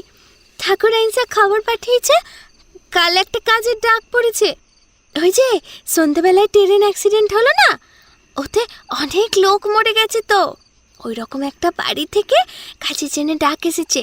মৃত্যুর খবর শুনেই সুখীর চোখ আনন্দে চকচক করে ওঠে। কোন বাড়ি রে লীলা? আমি ঠিক জানি না রে, আমি তোর সঙ্গে মেলায় গেছিলাম না, এসে শুনলাম ঠাকুর আইনসা নাকি খবর পাঠিয়েছে যে মরা নিয়ে পুলিশেরা কোথায় যেন গিয়েছে। কাল সকালের মধ্যেই মরা ছেড়ে দেবে, তখন আমাদের যেতে হবে। এবারে একসঙ্গে 100 জন রুদালিদের ডেকেছে রে। আরে শালা, 100 জন রুদালি ডেকেছে মানে ওই বাড়িতে অনেক মাল করিয়াছে। যা তুই বাড়ি যা, ভালো করে ঘুমিয়ে নে যা। আমিও ঘুমিয়ে নি, কাল সকালে আবার অনেক কান্নাকাটি করতে হবে। উফ, অনেক মাল করে আসবে রে সুখী, নিজেকে এখন থেকে তৈরি করে নে। আর মা, 100 জন রুদালি ডেকেছে মানে তোকেও কাল যেতে হবে। তাড়াতাড়ি খাবারটা খেয়ে ঘুমিয়ে পড়। অনেকদিন হয়ে গেল তোর আবার মরা কান্না কাঁদার অভ্যাস নেই। উফ, আজকের দিনটা যে এত ভালো যাবে কে জানতো। বলা যায় না, পরশু হয়তো আরো একটা বাড়ি থেকে ডাক আসতে পারে। আমি হাত মুখ পরিষ্কার করে এসে তাড়াতাড়ি ঘুমিয়ে পড়ি বাবা। মেয়েকে বলে কোনো লাভ হবে না বুঝতে পেরে যমুনা একটা গভীর দীর্ঘশ্বাস ফেলে খাবারের দিকে এগিয়ে যায়।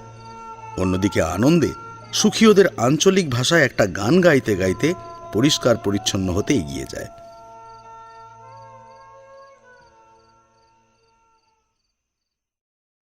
दड़ी ओढ़ाने বিরামন কর দীপরাই রে।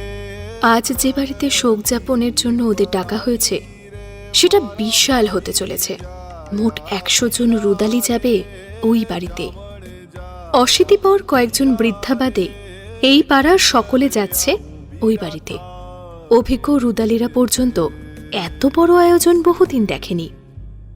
বাইরে অনেক কিছু নিয়ে আলোচনা হলেও সুখী ওইসব কথার মাঝে থাকেই না। অত আলোচনায় থেকে লাভটাই বাকি। ওর মধ্যে একটা চাপা অহংকার আছে যে মৃত্যু বাড়িতে শোক যাপন করার সময় ওর থেকে ভালো আর কেউ কাঁদতে পারে না। এটা ঠিক যে ও সবার থেকে বেশি টাকা পায় না, হীরামতি ওর থেকেও বেশি টাকা পায়। তবে তার কারণ হীরামতির ভালো কাঁদতে পারার দক্ষতা নয়, বরং এই রুদালি সম্প্রদায়ের বর্তমান প্রধান বলে। মৃত ব্যক্তির বাড়িতে গিয়ে সুখী যখন কাঁদে তখন উপস্থিত ব্যক্তিরা সকলকে ছেড়ে ওর দিকেই তাকিয়ে থাকে। মেয়েটির স্বপ্ন দেখে একদিন ও নিজেও এই রুদালি সম্প্রদায়ের প্রধান হবে।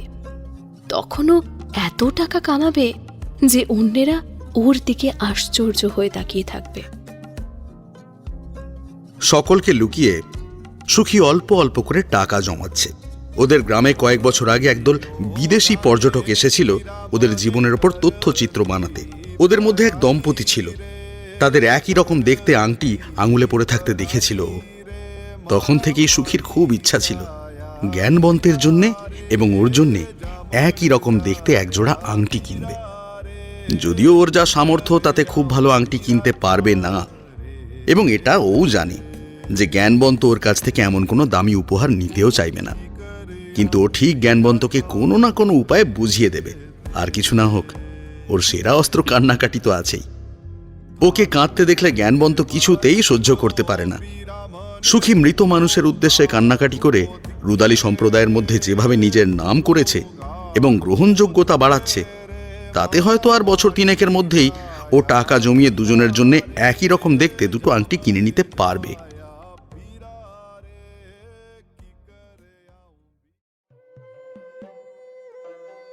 অন্যদিন সুখীকে ডেকে ডেকে ঘুম থেকে তুলতে হয়, কিন্তু আজ কাজ থাকার আনন্দে ও তাড়াতাড়ি ঘুম থেকে উঠে বাড়ির সব কাজ করতে শুরু করে দিয়েছে। না, আর তো দেরি করলে হবে না।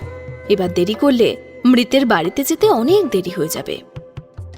স্নান সেরে কালো শাড়ি কালো অলংকার পরে তৈরি হয়ে সুখী ওদের ঘরে রাখা ছোট ভাঙা আয়নায় নিজের প্রতিবিম্ব দেখে খুশি মনে সকলের সঙ্গে মৃতের বাড়িতে যাওয়ার জন্য প্রস্তুতি নিচ্ছিল। এমন সময় আয়নার পাশে রাখা ওর প্রেমিকের দেওয়া গোলাপ ফুলটা দেখে ও সেটা হাতে তুলে নেয়। সঙ্গে কোনো রঙিন জিনিস রাখার অধিকার না থাকায় ও ছোট কৌটোটার মধ্যেই গোলাপ ফুলটা ভরে নেয়। মৃত ব্যক্তির বাড়ি থেকে ওদের জন্য টাকা এবং খাবার হিসেবে বাসি রুটি ও পেঁয়াজ দেয়। অধিকাংশ ক্ষেত্রে খাবার খেয়ে নিলেও একটা টাকাও যাতে হাত থেকে পড়ে না যায় তাই সব রুদালিরা সঙ্গে করে এই কৌটোটা রাখতে ভোলে না। এই সুখী, কি রে তোর হলো? হ্যাঁ রে লীলা, যাচ্ছি। কত লোক আজ আমাদের দেখতে আসবে, আর এরা একটু তৈরি হতেও দেবে না। চ দেখবি আজ পুরো জমে যাবে। ভাঙা আয়নায় আর একবার নিজের আনন্দে উচ্ছল চোখ মুখের প্রতিবিম্ব দেখে কৌটোটা শাড়ির আড়ালে কৌশলে লুকিয়ে নিয়ে সুখী খুশি মনে বাইরে বেরিয়ে যায়।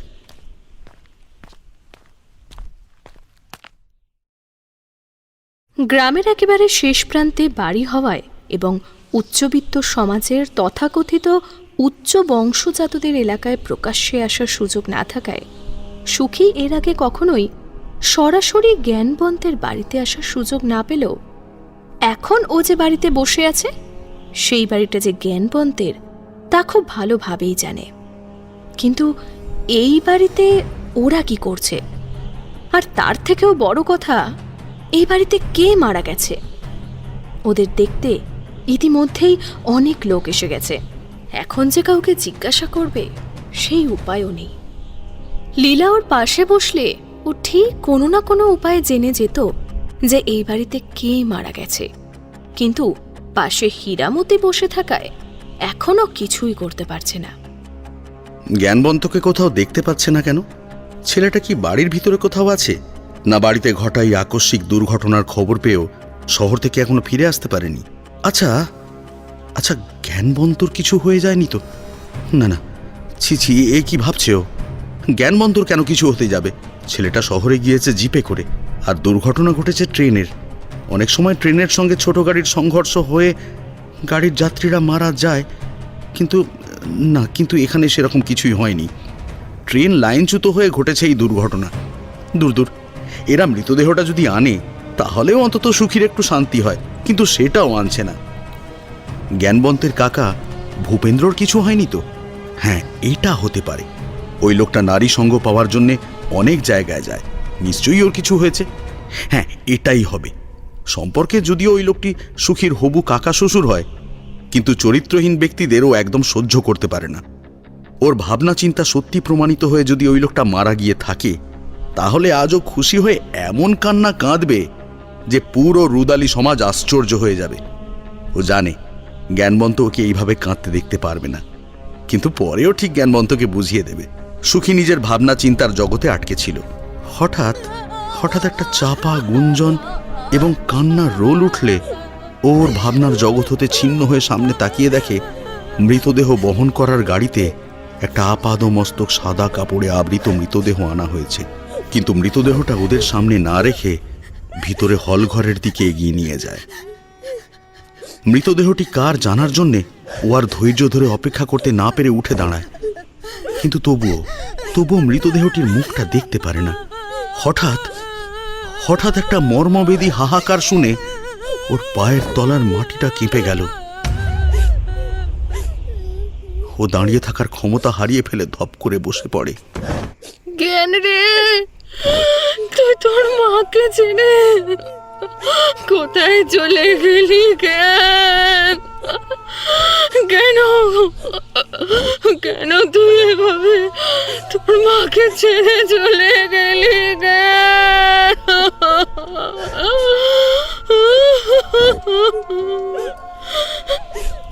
জ্ঞানের মা শক্ত নিয়তির লিখন কে গন্ডাতে পারবে বলো?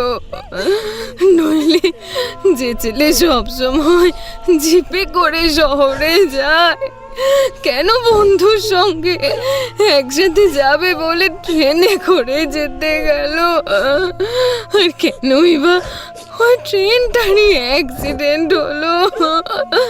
শক্ত গো, আমার আর কেউ রইল না।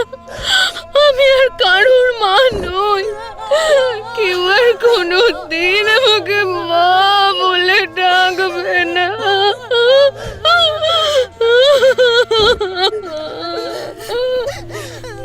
পাশে এতজন রুদালি তীব্রভাবে বুক চাপড়ে কাঁদছে।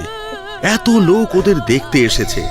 বাড়ির ভিতর থেকে চাপা কান্নার শব্দ ভেসে আসছে, কিন্তু আশ্চর্যজনকভাবে সুখীর চারপাশটা যেন একেবারে নিস্তরঙ্গ হয়ে গেছে। ও আর কিচ্ছু দেখতে পাচ্ছে না, শুনতে পাচ্ছে না। শুধু ওর চোখের সামনে ভেসে উঠছে জ্ঞানবন্তের হাস্যোজ্জ্বল মুখ এবং ওর অভাগী মায়ের হাহাকার। যেই সুখীর সোনালী চোখ দুটো মৃত্যুর খবর শুনে উজ্জ্বল হয়ে ওঠে, এত অল্প বয়স হওয়া সত্ত্বেও যে সুখীর কান্নাকাটি করার দক্ষতার জন্য ওর পরিচিতি বেড়েছে, সেই সুখীর চোখ দুটোই ওর প্রিয়তম মানুষটির মৃত্যুর খবর শুনে আজ মরুভূমির মতো শুকিয়ে গিয়েছে। ওর মুখ থেকে একটাও শব্দ বের হচ্ছে না। ও শাড়ির ভিতর থেকে কৌটো বের করে নিষ্পলকে ওই কৌটোর দিকে এক দৃষ্টে তাকিয়ে থাকতে থাকতে কৌটো খুলে গোলাপের ডাঁটি মুঠোর মধ্যে শক্ত করে চেপে ধরে শরীরের সমস্ত শক্তি একত্রিত করে উঠে দাঁড়ায়। সুখী, এই সুখী, কোথায় যাচ্ছিস তুই? কোথায় যাচ্ছিস? কান্নায় গলা জড়িয়ে যাওয়ায় লীলার কণ্ঠস্বর সুখী শুনতে পাচ্ছে না। ও বাহ্যিক কোনো কিছুই বুঝতে পারছে না। কেবল বিভোরের মতো ওর জ্ঞানবন্তের নিথর শরীরের দিকে এগিয়ে যাচ্ছে। লীলা, আটকাস না রে, সুখীকে আটকাস না। ওকে যেতে দে, ওকে যেতে দে। যমুনার কথার প্রত্যুত্তরে লীলা কি বলবে কিছু বুঝতে পারে না। মেয়ের মতোই যমুনার চোখ থেকেও আজ কেউ সমস্ত জল শুষে নিয়েছে। লীলা একবার যমুনার দিকে তাকাচ্ছে, আর একবার হলঘরের দিকে এগিয়ে চলা সুখীর দিকে।